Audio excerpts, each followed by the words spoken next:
ವೀಕ್ಷಕರಿಗೆಲ್ಲ ನಮಸ್ಕಾರ. Welcome to my YouTube channel. Bigg Boss Kannada season 12 ಸ್ಪರ್ಧಿಗಳಿಗೆ ಈ ವಾರ ಯಾವುದೇ ರೀತಿಯ ಟಾಸ್ಕ್ ಇರಲಿಲ್ಲ.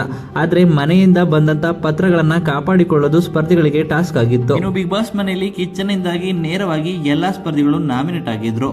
ಇನ್ನು ಬಿಗ್ ಬಾಸ್ ನೀಡಿದ ಅವಕಾಶದಿಂದ ಬಿಗ್ ಬಾಸ್ ಸ್ಪರ್ಧಿಗಳು ಮನೆಯಿಂದ ಬಂದಂತರ ಪತ್ರವನ್ನ ಪಡೆದುಕೊಂಡು ಇಮ್ಯುನಿಟಿ ಪಡೆದು ಸೇವ್ ಆಗಬಹುದಿತ್ತು. ಇನ್ನು ಮನೆಯಿಂದ ಬಂದ ಪತ್ರಗಳನ್ನ ಪಡೆದು 6 ಸ್ಪರ್ಧಿಗಳು ಸೇಫ್ ಆಗಿದ್ದಾರೆ. ಅದರಲ್ಲಿ ಯಾರೆಲ್ಲ ಅಂತ ನೋಡೋದಾದ್ರೆ ರಿಷಾಗೌಡ, ಕಾವ್ಯಗೌಡ, ಮಾಳು, ರಘು, ಜಾನ್ವಿ ಹಾಗೂ ಅಭಿಷೇಕ್ ಅಂತಾನೆ ಹೇಳ್ಬೋದು.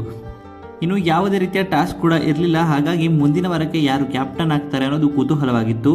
ಇನ್ನು ಬಿಗ್ ಬಾಸ್ ಮನೆಗೆ ಜನರನ್ನ ಕಳಿಸಿ ಜನರ ವೋಟ್ ಮೂಲಕ ಅತಿ ಹೆಚ್ಚು ವೋಟ್ನ ಯಾರು ಪಡೆಯುತ್ತಾರೋ ಅವರು ಮುಂದಿನ ವಾರಕ್ಕೆ ಕ್ಯಾಪ್ಟನ್ ಆಗ್ತಾರೆ ಅನ್ನೋದು ಸೂಚನೆಯಾಗಿತ್ತು. ಅದೇ ರೀತಿ ಈಗ ಬಿಗ್ ಬಾಸ್ ಮನೆಗೆ ಜನರು ಆಗಮಿಸಿದ್ರು.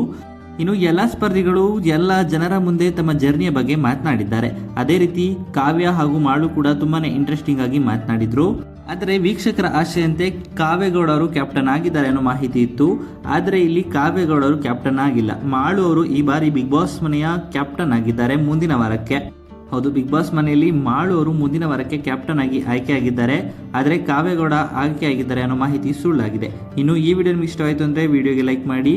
ಬಿಗ್ ಬಾಸ್ ಕನ್ನಡ ಸೀಸನ್ 12 ಮತ್ತಷ್ಟು ಹೆಚ್ಚಿನ ವಿಡಿಯೋಗಳಿಗಾಗಿ ನಮ್ಮ ಚಾನಲ್ಗೆ ಸಬ್ಸ್ಕ್ರೈಬ್ ಮಾಡಿ. ನಿಮ್ಮ ಪ್ರಕಾರ ಮುಂದಿನ ವಾರಕ್ಕೆ ಯಾರು ಕ್ಯಾಪ್ಟನ್ ಆಗಬೇಕಿತ್ತು 6 ಸ್ಪರ್ಧಿಗಳಲ್ಲಿ ಅಂತ ನಿಮ್ಮ ಅನಿಸಿಕೆಯನ್ನು ಕಮೆಂಟ್ ಮೂಲಕ ಕಮೆಂಟ್ ಮಾಡಿ ತಿಳಿಸಿ.